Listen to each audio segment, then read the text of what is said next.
దేవుని పరిశుద్ధ నామానికి మహిమ కలుగును గాక. ఈ ఆత్మ కనిపెట్టు కోడికకు చేరి వచ్చిన మీ అందరికీ ప్రభు అయిన యేసుక్రీస్తు నామములందరికీ వందనాలు. దేవుడు మిమ్మల్ని దీవించును గాక. ఆమేన్. దేవుని వాక్యంలోనికి మనం వెళ్దామండి. బైబిల్లో యోహాను సువార్త 3వ అధ్యాయం 5-6 వాక్యాలు చదివన్నాను.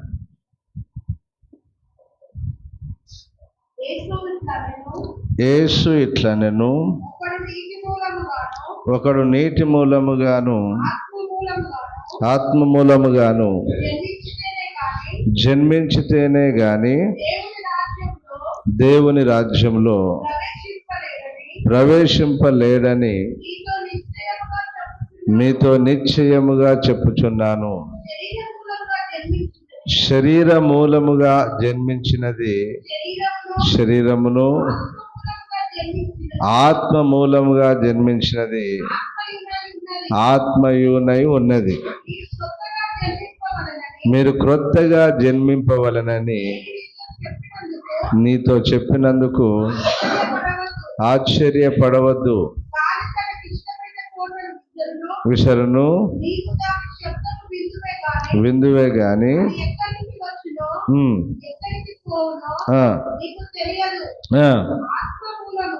ఆత్మ మూలముగా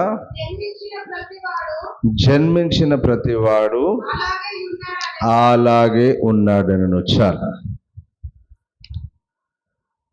ప్రభు అయిన యేసుక్రీస్తు ఆయన చేసిన ఉపదేశంలో ఇది చాలా ప్రాముఖ్యమైనది.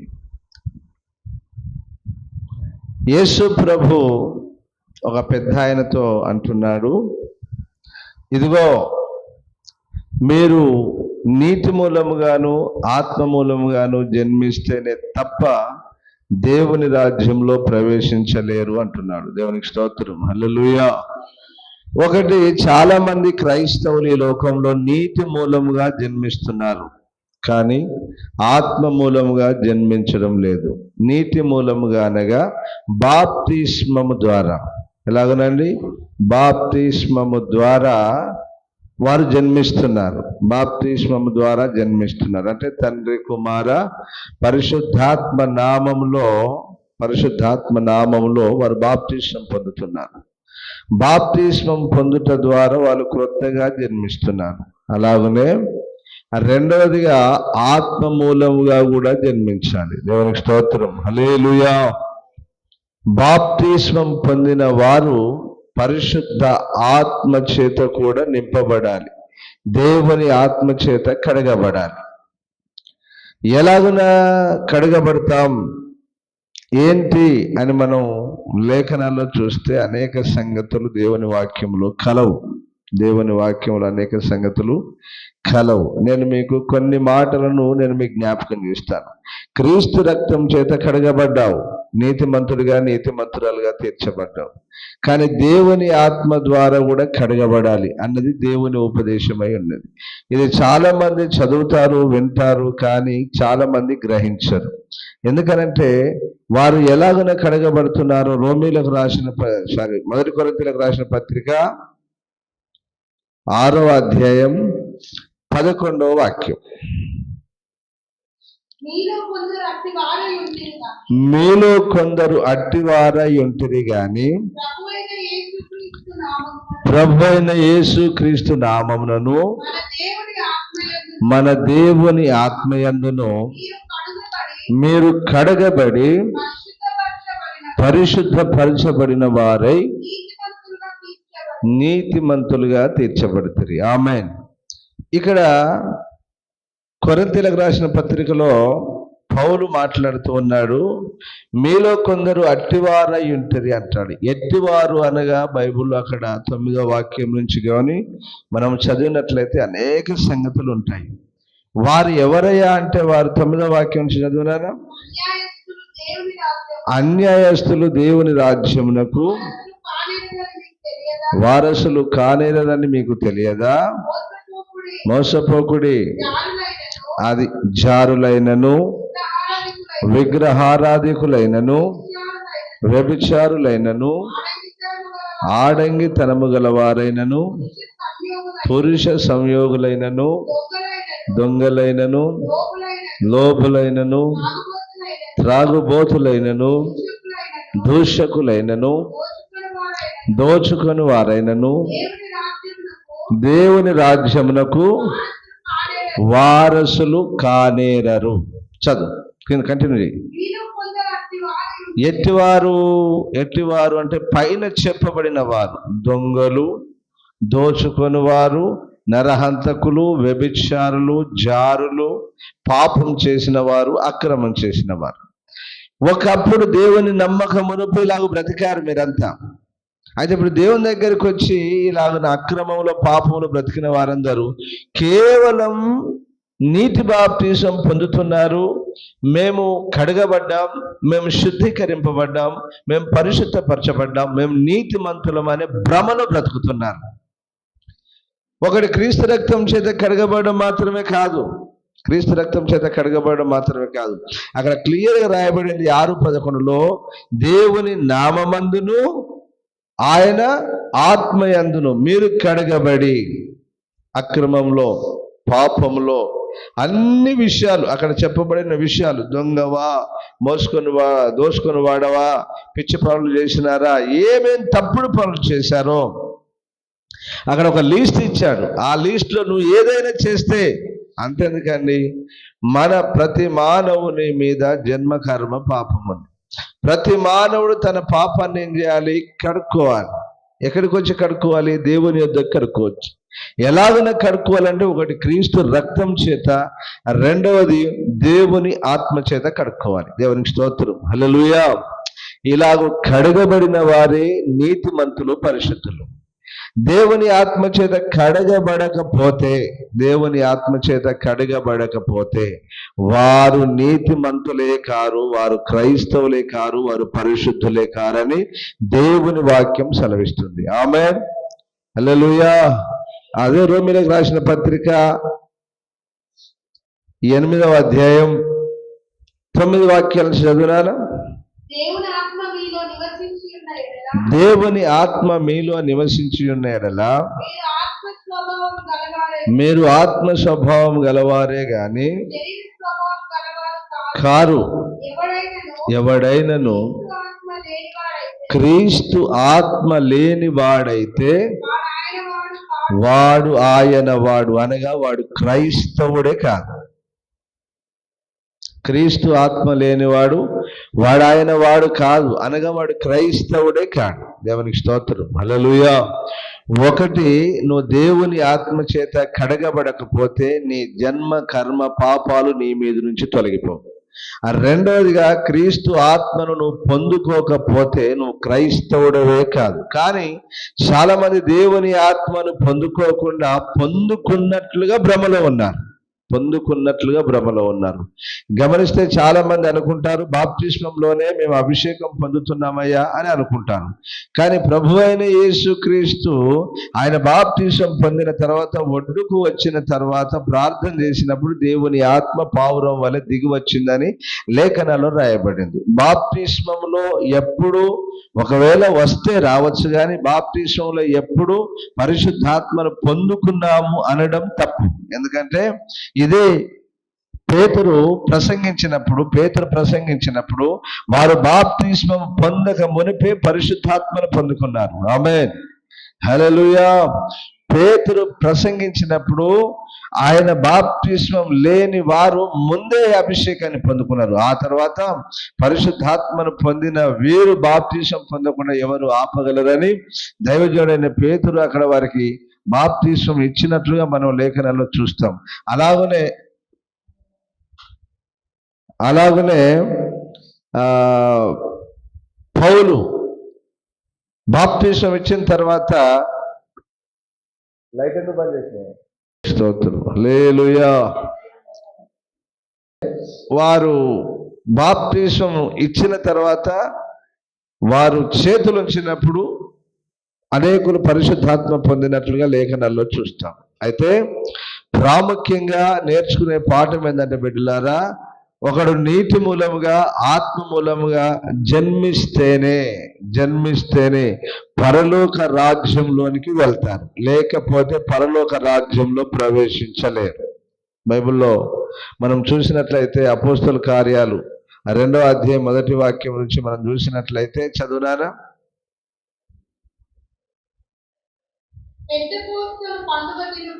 పెంతెకోస్తు పండుగ దినము వచ్చినప్పుడు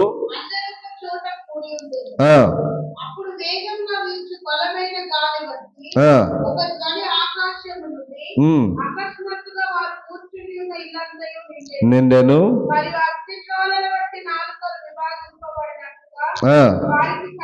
వారికి కనబడి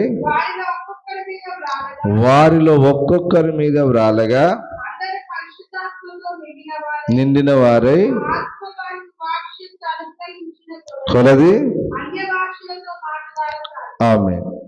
ఇప్పుడు ఈ అపోస్తలులు ఎవరు అనంటే ప్రభు అయిన యేసు క్రీస్తుతో కూడా తిరిగిన వారు, యేసయ్యతో కూడా సంచరించిన వారు, యేసయ్య చేత పంపబడిన వారు, అనేకమైన అద్భుతాలు ఆశ్చర్య కార్యాలు చేసిన వారు.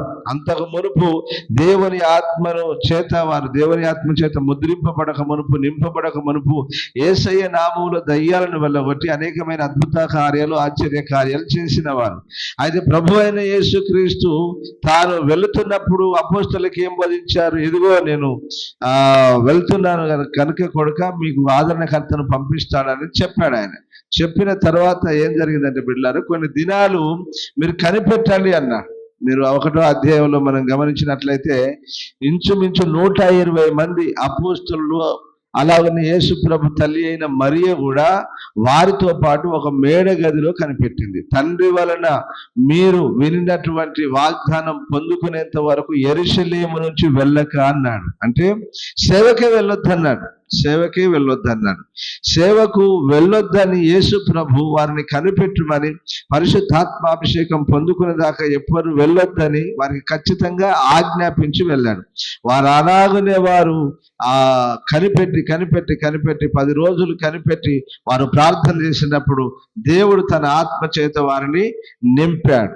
ఆ తర్వాత వారు సేవకు వెళ్ళారు, అనేకమైన అద్భుతాలు ఆశ్చర్య కార్యాలు జరిగించారు. కానీ ఈ రోజుల్లో దేవుని ఆత్మ పొందుకోకుండానే, అభిషేకం పొందుకోకుండానే, లేదా భాషలు మాట్లాడకుండా, లేదా ఇంకా ఏదైనా ఆత్మ ద్వారా అనుగ్రహింపబడినటువంటి 9 కృపావరాలు, అనేకమైన కృపావరాలు లేకుండానే అనేకులు సేవకు వెళ్తున్నారు. కానీ గుర్తించాల్సిన విషయం ఏంటంటే క్రీస్తు ఆత్మ లేనివాడు క్రైస్తవుడే కాడు. మరి వీళ్ళు ఎలాగైనా సేవకులు అవుతారో మనకు తెలియదు, కానీ దేవుని వాక్యం చెప్తుంది ఖచ్చితంగా వాళ్ళు క్రైస్తవులు కారని, సేవకులు కారని ఖచ్చితంగా చెప్తుంది. కాబట్టి భ్రమపరచు ఆత్మ అని రాయబడింది. భ్రమపరచు ఆత్మ, తమ ఆత్మ యందు తీవ్రపడి భ్రమపరచు ఆత్మ చేత అనేకులు బయటికి వెళ్ళి సేవ చేస్తున్నారు. కనుక జాగ్రత్తగా ప్రతి ఒక్కరూ గమనించాలి. పిలువబడాలి, ఏర్పరచబడాలి, దేవుని ఆత్మ చేత అభిషేకింపబడాలి, ఆ తర్వాత పంపబడాలి, విశ్వాసం మీద ఆధారపడి సేవ చేయాలి. ఇలాగనే ఏ సేవకుడు చేస్తున్నారో మనం గమనించాలి. ఎందుకంటే బిడ్డలారా, దేవుని ఆత్మ ఏం చేస్తుందంటే యేసు ప్రభు అన్నాడు, ఇదిగో నేను ఆ దేవుని ఆత్మ చేత దయ్యములను వెళ్ళగొట్టుచున్న దేవుని రాజ్యం ఎద్దకు వచ్చిందని దేవుడు చెప్పాడు. క్రీస్తు అంటే ప్రభు అయిన యేసు క్రీస్తు చెప్పాడు, దయ్యాలను వెళ్ళగొట్టేది దేవుని ఆత్మ. అలాగనే అనేకమైన అద్భుతాలు ఆశ్చర్య కార్యాలు స్వస్థతలు జరిగించే దేవుని ఆత్మ. అద్భుతాలు ఆశ్చర్య కార్యాలు స్వస్థతలు ఒక ప్రక్కన పెడితే ప్రాముఖ్యమైనది మొట్టమొదటిది, నువ్వు ఆత్మ చేత కడగబడ్డావా? నువ్వు ఆత్మ చేత కడగబడ్డావా? ఆత్మ చేత నువ్వు కడగబడకపోతే పైన చెప్పబడిన ఆ పాపాలన్నీ నీ మీదనే నిలిచి ఉన్నాయి. ఆమేన్, హల్లెలూయా. ఎందరు దేవుని ఆత్మ చేత నడిపించబడతారో వారందరూ దేవుని కుమారులు అని రాయబడింది.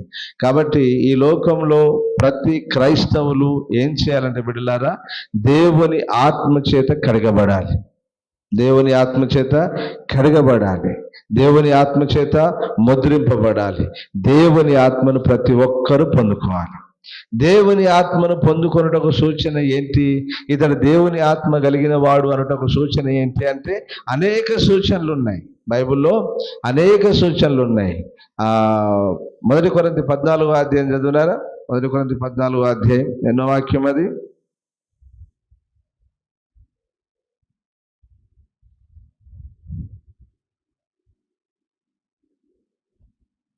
22వ వాక్యం. కాబట్టి భాషలు విశ్వాసులకు కాదు,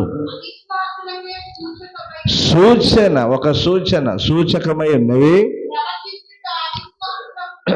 ప్రవచించుట అవిశ్వాసులకు కాదు, విశ్వాసులకే సూచకమైంది. అంటే సూచన, ఒక సూచన. ఆలోచించండి, మనం భాషలు మాట్లాడినప్పుడు అందరూ ఓహో వీరు దేవుని ఆత్మ ఏదో పొందుకున్నారని బయట వాళ్ళు అనుకుంటారట, అవిశ్వాసులు అంటే అన్యులు. అలాగనే సంఘంలో ప్రవచించినప్పుడు విశ్వాసులు ఏం చేయాలి? ఇతడు దేవుని ఆత్మ కలిగిన వాడు. మీరు 14వ అధ్యాయం అంతా చదివితే కూడా అది ప్రవచనాలను గురించి చెప్పబడుతుంది. ప్రవచనం చాలా ప్రాముఖ్యం, భాషల కంటే ప్రవచనం చాలా ప్రాముఖ్యం అని చెప్పబడుతుంది. అలాగనే పౌలు అంటాడు, నేను అందరికంటే ఎక్కువగా భాషలతో మాట్లాడుతున్నాను అంటాడు. అయితే ఒక మాట మీదనే వేసుకొని చాలా మంది పునాది వేసుకొని అక్కడే ఆగిపోతున్నాడు. ఏంటి అంటే మా పరిశుద్ధాత్మ దేవుడు సమాధానమునకి కర్త కాని అల్లరికి కర్త కాడు అని ఆ చివరి వాక్యాలను చదవట్లేదు చాలా మంది. ఆత్మ కృపావరములు 9. ఈ ఆత్మ కృపావరంలో నీ సంఘములో, నీ జీవితంలో ఎన్నున్నాయో నువ్వు గమనించాలి, ఎన్నున్నాయో గమనించాలి. భాషలు మాట్లాడతారు, ప్రవచిస్తారు. ప్రవచన వరం అనేది ప్రతి ఒక్కరి సంఘంలో ఉండాలి. అది దేవుడు కోరుచున్నాడు. ఆ కొరింథీ 14వ అధ్యాయంలో రాయబడిన సంగతి. ఇవన్నీ ఉన్నాయా లేదా? ఇంకొక మాట అంటాడు, ఆత్మవరములలో ఏ లోపము లేని వారుగా మీరు ఉండాలని నేను కోరుకుంటున్నాను అంటాడు పౌలు. సో బిడ్డలారా, మనము దేవుని ఆత్మ కలిగిన వారమా, ఆత్మ కృపావరములు కలిగిన వారమా లేదా అని ఖచ్చితంగా మనల్ని మనం పరిశీలించుకోవాలి, పరీక్షించుకోవాలి. దేవుని ఆత్మ చేత నింపబడిన వారే, దేవుని ఆత్మ చేత కడగబడిన వారే రేపు పరలోకం వెళ్తారు. దేవుని ఆత్మ చేత కడగబడిన వారే రేపు పరలోకం వెళ్తారు. ఎందుకంటే ఆత్మ ఏం చేస్తుందంటే సమస్త కల్మషాన్ని కడిగి వేస్తుంది. ఆమేన్, హల్లెలూయా. మీ మనస్సాక్షిని దేవుని ఆత్మ శుద్ధి చేయను అని రాయబడింది. అంటే దేవుని వాక్యము చేత మనం శుద్ధి చేయబడతాము, దేవుని ఆత్మ చేత శుద్ధి చేయబడతాము, క్రీస్తు రక్తము చేత కడగబడతాం. ఆమేన్, హల్లెలూయా. కాబట్టి గుర్తుంచుకోవాల్సిన విషయం ఏంటంటే మనము దేవుని ఆత్మ చేత కడగబడ్డామా లేదా? నీవు దేవుని ఆత్మ చేత కడగబడకపోతే, దేవుని ఆత్మ చేత కడగబడకపోతే పైనటువంటి కొరింథీ 6వ అధ్యాయంలో రాయబడిన 1 కొరింథీ 6వ అధ్యాయంలో 9వ వాక్యం రాయబడినటువంటి ఆ పాపాలన్నీ నిలిచి ఉంటాయి మన మీద. ఆ పాపాలన్నీ నిలిచి ఉంటాయి. ఎందుకంటే ఆత్మ మనల్ని కడుగుద్ది, ఆత్మ మనల్ని శుద్ధీకరిస్తుంది, ఆత్మ మనల్ని పరిశుద్ధపరుస్తుంది. ఈ ఆత్మ మనల్ని ప్రభు రాకడకు సిద్ధపరుస్తుంది. ఆమేన్, హల్లెలూయా. అపోస్తలులు వాళ్ళు అజ్ఞానులు ఏం కాదండి, వాళ్ళు జ్ఞానం లేనులేం కాదు, అజ్ఞానులు కాదు. యేసు ప్రభుతో తిరిగారు, యేసు ప్రభుతో ఉన్నారు, కానీ ఏం చేశారు? దేవుని ఆత్మను పొందుకునేంత వరకు యెరూషలేములో మేడ గదిలో ఏం చేశారు? వాళ్ళు కనిపెట్టారు. ఏం చేశారు? వాళ్ళు కనిపెట్టారు. చాలా మంది గొప్ప వాళ్ళు, జ్ఞానులు అనుకుంటున్నారు భాషలు మాట్లాడితేనే ఆత్మ, ప్రవచనాలు ఉంటేనే ఆత్మ, అలాగనే ఆ స్వస్థతలు జరిగితేనే ఆత్మ, దయ్యములను వెళ్ళగొడితేనే దేవుని ఆత్మ అని చాలా మంది అనుకుంటున్నారు. వాక్యం చెప్తే చాలు అనుకుంటున్నారు, విశ్వాసం ఉంచితే చాలు అనుకుంటున్నారు. పర్లేదు, వాక్యము దేవుని ఆత్మ ద్వారానే వస్తుంది, ఆ విశ్వాసము దేవుని ఆత్మ ద్వారానే కలుగుద్ది. స్వరాలలో అదొక వరం, మంచిది. ఇవి రెండు ఉంచుతున్నావు కానీ మరి ఈ బైబిల్లో రాయబడింది దేవుని ఆత్మ చేత నేను దయ్యములను వెళ్ళగొట్టుచున్న ఎడల దేవుని రాజ్యం మీ యొద్దకు వచ్చున్నాను అంటే దేవుని ఆత్మ చేత నువ్వు చేయాల్సిన కొన్ని కార్యాలు కూడా ఉన్నాయి కదా. కాపరి అనేవాడు సంఘాన్ని కాపాడుకోవాలి, తన గొర్రెలను కాపాడుకోవాలి. తన గొర్రెలను ఎవరు ఎత్తుకుపోతారు? తోడేలు. తన గొర్రెలను ఎవరు ఎత్తుకుపోతారు? సింహం. అపవాదిని సాతాను గాడు గర్జించు సింహం వల్ల ఎవరిని మింగుదని తిరుగుతూ ఉన్నాడు. ఇప్పుడు ఆ సింహాన్ని నువ్వు ఎదిరించాలి, ఆ సింహాన్ని కొట్టి చంపాలంటే నీలో ఏముండాలి? దేవుని ఆత్మ కలిగిన వాడవై ఉండాలి. దేవుని ఆత్మ గనుక నీలో లేకపోతే, దేవుని ఆత్మ లేకపోతే నీ సేవ అది పరలోక రాజ్యానికి ఎత్తబడదు. నీవు పరలోక రాజ్యానికి ఎత్తబడవు. దేవునికి స్తోత్రం. హల్లెలూయా. నువ్వు అనుకుంటున్నావు నేను కడగబడ్డానని, నువ్వు అనుకుంటున్నావు నేను కడగబడ్డానని, నువ్వు అనుకుంటున్నావు నేను పరలోకానికి వెళ్తానని. ఆ వాక్యము చదవండి, దాన్ని అండర్లైన్ చేసుకోండి. రోమిలకు రాసిన పత్రిక 8వ అధ్యాయం 9వ వాక్యాన్ని ప్రతి ఒక్క క్రైస్తవుడు, ప్రతి ఒక్క సేవకుడు చదవాలండి. అది చదివి క్రీస్తు ఆత్మ లేనివాడు వాడాయన వాడు కాదు అన్నాడు. నువ్వు క్రీస్తు ఆత్మను ఎలాగో కలిగి ఉన్నావో ఖచ్చితంగా నువ్వు నిర్ధారణ చేసుకోవాలి. క్రీస్తు ఆత్మ మన మీదకి వచ్చినప్పుడు ఒక శక్తి వస్తుందని బైబిల్లో రాయబడింది. అపోస్తుల కార్యాలు 1వ అధ్యాయం ఎన్నో వాక్యం నానా? అపోస్తుల కార్యాలు 1వ అధ్యాయం 4వ వాక్యం. దేవుని ఆత్మ మీ మీదకి వచ్చినప్పుడు మీరు శక్తిని పొందేదరని. 1వ అధ్యాయమే 4వ వాక్యమా 8వ వాక్యమా 6వ వాక్యమే?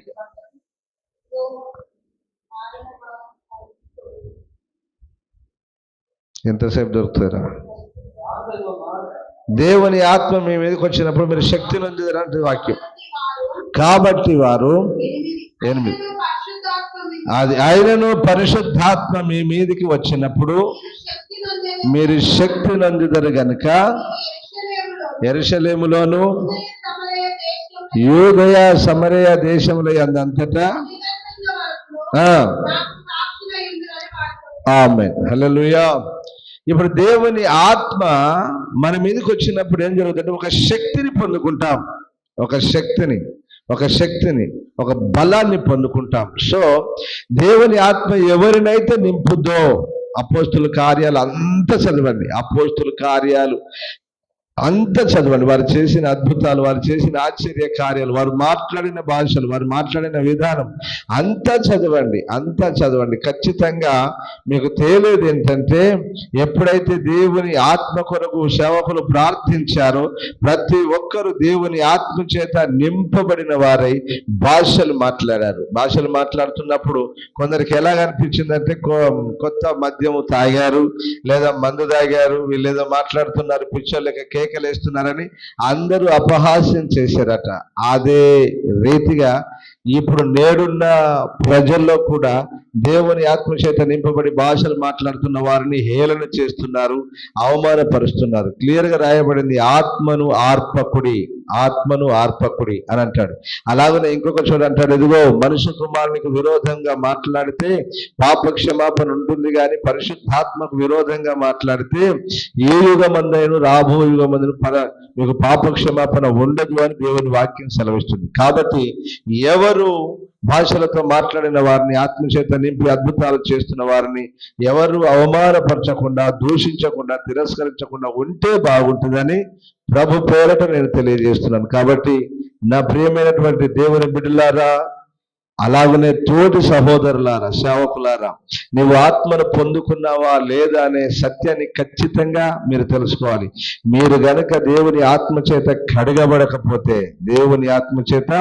కడగబడకపోతే పరలోకము లేదు అనే సత్యాన్ని మీరు తెలుసుకోండి. యేసు ప్రభు చెప్పిన ఏ మాట అయినను అది నిరర్ధకం కాదు, అది వ్యర్థం కాదు. ఆయన చెప్పాడు, క్లియర్గా చెప్పాడు, ఒకటి నీటి మూలముగాను ఆత్మ మూలముగాను జన్మిస్తేనే తప్ప వాడు దేవుని రాజ్యంలో ప్రవేశించలేడు అన్నాడు. ఆ వాక్యాన్ని తప్పించుకొని నీవు పరలోకం వెళ్ళుట అసాధ్యం. కాబట్టి నీకు తెలియకపోతే ఆత్మను గురించిన ప్రత్యక్షత నీకు లేకపోతే చాలా వరకు బైబిల్ చదవండి, లేఖనాలను పరిశీలించండి. ఏదో కొంత చదివి అక్కడికి ఆగిపోయి అన్ని ఆగిపోయినాయి, ఏది లేదు అని చెప్పి పరిశుద్ధాత్మ చేత నింపబడి భాషలు మాట్లాడే వారిని మనం హేళనగా మాట్లాడాల్సిన అవసరం ఏమీ లేదు. నీ సాధ్యమైతే నువ్వు చెయ్యి. నీ వల్ల కాకపోతే, నీకు ఆ కృపా వరము లేకపోతే, నాకు ఇంతే దేవుడిచ్చిండు అని వాక్యం చెప్పుకుంటూ విశ్వాసంలో నీతి, విశ్వాసం, పరిశుద్ధత, సమర్పణ కలిగి నువ్వు ముందుకెళ్ళిపోతే ఖచ్చితంగా నీకు ఒకరోజు దేవుడు నిన్ను ఆ దేవుని ఆత్మ చేత నింపి ప్రభు రాకడకు నిన్ను సిద్ధపరచుకుంటాడు. నీలో సమర్పణ ఉండాలి, ఒక త్యాగం ఉండాలి, ఆత్మల పట్ల భారం ఉండాలి, బాధ్యత ఉండాలి. ఇలా ఉన్నప్పుడు ఖచ్చితంగా నీవు పరలోకానికి వెళ్తావు. మీరు ఆలోచించేయండి, పరిశుద్ధులు అనేకులు దేవుని ఆత్మ చేత నింపబడిన వారే. దేవుని ఆత్మ చేత నింపబడే సేవ చేశారు, దేవుని ఆత్మ చేత నింపబడే విశ్వాసంలో కొనసాగారు. ఆ ఆత్మను గురించి రాయబడింది అనేకమైన. ఆ ఆత్మే రోమా 8:11 అంటది. రోమా 8:11, లేపిన వాని ఆత్మ మీలో నివసించిన ఎడల మృతులలో నుండి క్రీస్తు యేసును లేపిన వాడు సావునకు లోనైన మీ శరీరములను కూడా మీలో నివసించుచున్న తన ఆత్మ ద్వారా జీవింపజేయును. ఆమేన్, హల్లెలూయా. అంటే క్రీస్తు ఆత్మ మనల్ని ఏం చేస్తుంది? క్రీస్తు ఆత్మ ఏం చేసింది? ఎవరిని లేపింది? ప్రభు అయిన యేసు క్రీస్తును లేపింది. దేవుని ఆత్మ ఎవరిని లేపింది? యేసయ్యను లేపింది. దేవుని ఆత్మ ఎవరు లేపింది? యేసయ్యను లేపింది. అలాగనే అంటాడు, చావునకు లోనైన మీ ఆత్మలను కూడా, మీ దేహములను కూడా ఆయన లేపుతాడు అంటాడు. ఏమి ఉంటే నీలో? దేవుని ఆత్మ. చావులకు లోనైన మీ శరీరములను కూడా మీలో నివసించుచున్న తన ఆత్మ చేత, తన దేవుని ఆత్మ చేత దేవుడు లేపుతాడు అని రాయబడింది.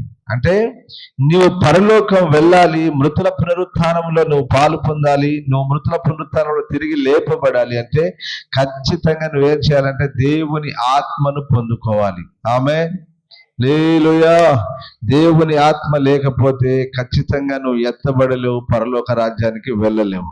దేవుని ఆత్మ సమస్తము నీకు అనుగ్రహిస్తుంది. సమస్తము దేవుని ఆత్మ మనకు అనుగ్రహిస్తుంది. అంత మాత్రమే కాదు, దేవుని ఆత్మ చివరిగా మనము చనిపోయిన తర్వాత దేవుని ఆత్మ పొందుకొని చనిపోతే ఖచ్చితంగా ప్రభువైన యేసుక్రీస్తు రాకడలో ఆత్మ మనల్ని లేపుతుంది. దేవునికి మహిమ కలుగును గాక. ఆమెన్. కాబట్టి దేవుని ఆత్మ చేత మనం ఏం కావాలి? కడగబడాలి. యేసు ప్రభు దేవుని ఆత్మను పొందుకున్నాడు. అలాగనే 12 మంది అపోస్తలులు మేడ గదిలో కనిపెట్టి ఆ పరిశుద్ధాత్మను పొందుకున్నారు. అలాగనే ఆ తర్వాత నూతన నిబంధన సంఘం కూడా పరిశుద్ధాత్మను పొందుకున్నది. వారు ఆత్మ పూర్ణులయ్యే దేవుని పరిచర్యలో ముందుకెళ్లారు, విశ్వాసంలో స్థిరపడారు. అలాగనే ఆత్మ లేని చాలా మంది ఉన్నారు, తమ ఆత్మ ఏదో తీవ్రపడి సేవ చేసే సేవకులు ఉన్నారు. అలాగనే ఆత్మ లేకుండా ఎవరో ఏదో చెప్తే వచ్చి సేవ చేసే సేవకులు ఉన్నారు. ఆత్మను పొందుకున్నామనే భ్రమలో విశ్వాసులు కూడా ఉన్నారు. మీ అందరికీ నేను తెలియజేసేది ఒకటే, ఏంటంటే దేవుని ఆత్మ మన మీదకి వచ్చినప్పుడు మనం శక్తిని అందుతాం. దేవుని ఆత్మ మన మీదకి వచ్చినప్పుడు శక్తిని పొందుకుంటాము. అలాగనే ప్రవచించే కృపావరం కలిగిన వారు ప్రవచిస్తారు, భాషలు మాట్లాడేవారు భాషలు మాట్లాడతారు, అద్భుతాలు చేసేవారు అద్భుతాలు చేస్తారు. చాలా ఆశ్చర్య కార్యాలు జరిగించిన వారు, అద్భుతాలు చేసిన వారు పరిశుద్ధ గ్రంథంలో ఉన్నారు, ఈ లోకంలో కూడా ఉన్నారు. పిల్లారా, దేవుని ఆత్మను పొందుకోవాలని, ఆత్మ చేత కడగబడాలని, సమస్త జన్మ కర్మ పాపములను కడుక్కొని ప్రభు అయిన యేసుక్రీస్తు రాకడలో ఎత్తబడని ప్రభు పేరట మీకు తెలియజేస్తున్నాం. క్లియర్గా చెప్పబడిన మాట, నీటి మూలంగాను ఆత్మ మూలంగాను జన్మిస్తేనే తప్ప అన్నాడు ఆయన. ఆ మాటను మీరి, ఆ మాటను తప్పి ఈ ప్రపంచంలో ఏ క్రైస్తవుడు పరలోక రాజ్యానికి వెళ్ళలేడు. బైబిల్ సెలవిస్తుంది, ఆత్మ ద్వారానే అనేకమైన కార్యాలు జరుగుతాయి. ఆత్మ ద్వారానే అనేకమైన కార్యాలు జరుగుతాయి. ప్రవచనాలు, భాషలు అన్నీ ఉన్నాయి, అన్నీ జరుగుతాయి. ఆత్మ వరములు ఉన్నాయి, ఆత్మ ఫలములు ఉన్నాయి. కాబట్టి ఆత్మ వరాలు పొందండి, ఆత్మ ఫలాలు పొందండి, ఆత్మ చేత కడగబడండి, ప్రభు రాకడకు సిద్ధపడండి. దేవుడు ఈ మాటలను మన వినికిడిలో దీవించును గాక. ఆమేన్. మోకరించండి, ప్రార్థన చేసుకుందాం.